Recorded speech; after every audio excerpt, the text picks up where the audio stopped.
வணக்கம் மக்களே, நம்ம டாக்கீஸ் நேயர்கள் அனைவருக்கும் வணக்கம். Welcome to my channel. இன்னைக்கு நம்ம பார்க்க போகிறது ஒரு சுவையான ஒரு டிஷ்ஷுங்க. அதாவது நம்ம வீட்டிலலாம் பார்த்தீங்கன்னா அடிக்கடி நம்ம இட்லி செய்வோம். அந்த இட்லி நிறைய பாக்கி வரும். அந்த இட்லியை வச்சு ஒரு டிஷ் தான் நம்ம செய்ய போகிறோம். இட்லி மசாலா ஃப்ரைன்னு நீங்கள் சொல்லலாம், அதை இல்லை தடுக்கா இட்லின்னு சொல்லலாம், எப்படி வேணால் சொல்லலாம். ஸோ ஆரம்பத்தில் நான் 3 இட்லி எடுத்து வச்சுருக்கேன். இந்த 3 இட்லியை நீங்கள் இதை பார்த்தீங்களா, இப்போ வீடியோவில் பார்க்குற மாதிரி கட் பண்ணி வச்சுக்கோங்க. ஸோ எல்லாத்தையுமே கட் பண்ணி வச்சுட்டேன் பாருங்கள். அதுக்கப்புறமா ஒரு மீடியம் ஃப்ளேமில் ஆஸ் யூஷுவல் நம்மளுடைய இலுப்பு சட்டி, அதில் ஒரு ஸ்பூன் நான் 2 ஸ்பூன் எண்ணெய் ஊற்றுறேன். உங்களுக்கு தேவைன்னா நீங்கள் கீ கூட ஊற்றிக்கலாம். கீ ஊற்றி இதை செஞ்சீங்கன்னா டேஸ்ட் அதிகமாக இருக்கும், ஆனால் உடம்புக்கு ரொம்ப நல்லது கிடையாது. ஸோ இப்போ இதை ஷாலோ ஃப்ரை பண்ணுங்கள். இந்த இட்லியை நீங்கள் இந்த கட் பண்ணி வச்சுருக்கிற இட்லியை இதில் நீங்கள் ஷாலோ ஃப்ரை பண்ணுங்கள். ஒரு 5 to 10 minutes, ஒரு 5 minutes போதும். 5 minutes பண்ணிங்கன்னா ஒரு ப்ரௌனிஷ் கலர் வரும்.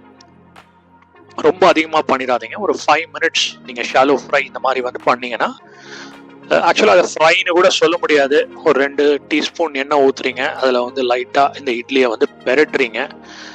ஸோ பண்ணுங்க.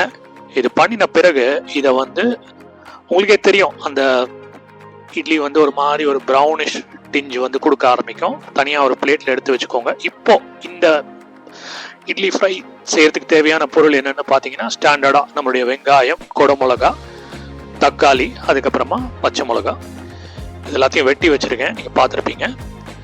ஸோ இப்போ அடுத்தது அதே இலுப்பு சட்டியில் ஒரு ஸ்பூன் எண்ணெய், அதுக்கப்புறமா அந்த வெட்டி வச்ச வெங்காயத்தை எடுத்து வச்சுக்கிறேன், அதில் போடுறேன். அதுக்கப்புறமா நீங்கள் உங்கள் வீட்டில் ஜிஞ்சர் கார்லிக் பேஸ்ட் இருந்தால் நீங்கள் அதை யூஸ் பண்ணுங்கள். இல்லைனா இஞ்சியும் பூண்டும் கொஞ்சம் தனியாக கட் பண்ணி வச்சுக்கோங்க. நான் யூஸ் பண்ண போகிறது ஜிஞ்சர் கார்லிக் பேஸ்ட்டு. இப்போ அதான் ஆட் பண்ணுறேன். லைட்டாக ஒரு சாட்டே பண்ண பிறகு இந்த ஆனியனை ஆட் பண்ணுறேன். ஜிஞ்சர் கார்லிக் பேஸ்ட் தேவையான அளவு ஆட் பண்ணிக்கோங்க. Continue to mix it well. நல்லா மிக்ஸ் பண்ணுங்கள். அந்த ஜிஞ்சர் கார்லிக் ஃப்ளேவர் அந்த ஆனியன் மேலே நல்லா படியணும்.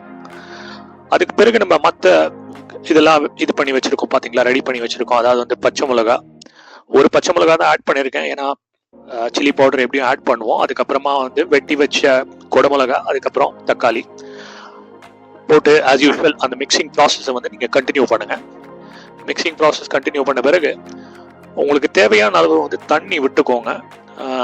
ரொம்ப தண்ணிலாம் தேவைப்படாது, ஏன்னா இது ஒரு ட்ரையாக தான் பண்ண போகிறோம். அடுத்தது இது பார்த்தீங்கன்னா மஞ்சப்பொடிக்கு அப்புறம் நம்ம ஆஸ் யூஷுவல் சில்லி பவுடர் தேவையான அளவு நான் 2 ஸ்பூன் ஆட் பண்ணுறேன். உங்களுக்கு எவ்வளோ தேவையோ அதை ஆட் பண்ணிக்கோங்க. அடுத்தது இப்போ நான் போட போகிறது தனியா பவுடர் போடுறேன். அதுக்கப்புறமா கரம் மசாலா போடுறேன். உங்ககிட்ட வேறு ஏதாவது மசாலா இருந்தால், ஒருவேளை பாவ் பாஜி மசாலா போட்டால் கூட இது நல்லா வரலாம். நீங்கள் ட்ரை பண்ணி பாருங்கள். ட்ரை பண்ணி பார்த்துட்டு எப்படி இருக்குன்னு சொல்லுங்கள். அதே தான், அப்படியே கண்டினியூ பண்ணுங்கள். மிக்சிங் ப்ராசஸை கண்டினியூ பண்ணுங்கள்.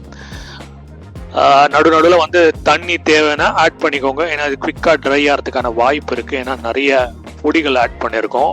தேவையான அளவு தண்ணி ஊற்றின பிறகு இங்கே தான் மேட்டர் இருக்குது. ஒரு 2 டீஸ்பூன் உங்கள் வீட்டில் டொமேட்டோ சாஸ் இருக்கும், அதை ஆட் பண்ணிக்கோங்க. நான் 2 ஸ்பூன் ஆட் பண்ணியிருக்கேன், ஏன்னா நிறைய ஆட் பண்ணிங்கன்னா இது ஒரு ஒரு ஒரு ஸ்வீட்டிஷ் ஃப்ளேவர் கொடுக்கும். அதை நான் அவாய்ட் பண்ணுறேன். அதுக்கப்புறமா ஒரு 1லேருந்து 1.5 டீஸ்பூன் உப்பு போட்டுட்டு நல்லா இதை நீங்கள் மிக்ஸ் பண்ணுங்க. இப்போ நீங்கள் தண்ணி விட தேவையில்லை மக்களே, ஏன்னா நீங்கள் இது ஆல்ரெடி ஆட் பண்ணிட்டீங்க, சாஸ் ஆட் பண்ணியிருக்கீங்க. சாஸ் ஆட் பண்ணதுனால உங்களுக்கு அந்த ஒரு இது கிடச்சிடும், ட்ரை ஆகாது அவ்வளோ சீக்கிரமாக. இப்போ நம்ம அப்போதே ஷாலோ ஃப்ரை பண்ணிட்டு இட்லி வச்சுருந்தோம் பார்த்தீங்களா, அதை நீங்கள் இதோட மிக்ஸ் பண்ணுங்கள். மிக்ஸ் பண்ணிவிட்டு நல்லா கண்டினியூ டு மிக்ஸ் இட். அதுக்கப்புறமா பாருங்க எவ்வளோ அழகா வந்திருக்கு அப்படின்னு. அந்த டொமேட்டோ ஆனியன் வச்சு நம்ம செஞ்சது இட்லியோட நல்லா மிக்ஸ் ஆயிருக்கு. இப்போ கடைசியாக நம்ம ஆட் பண்ண வேண்டியது, முன்னாடி சொல்கிறேன், எப்போவுமே என்னோட எல்லா வீடியோஸும் சொல்கிறதா, இன்றியமையாத பொருள் ஒன்று கொத்தமல்லி. பாருங்க அற்புதமாக ரெடி ஆயிடுச்சு. குழந்தைகளுக்கெல்லாம் செஞ்சு கொடுங்க, அற்புதமாக வரும் மக்களே. நீங்களும் வீட்டில் செஞ்சு பாருங்கள். தேங்க்ஸ் ஃபார் வாட்சிங் my channel. Do like and subscribe. மீண்டும் ஒரு அற்புதமான ஒரு வீடியோவில் சந்திப்போம்.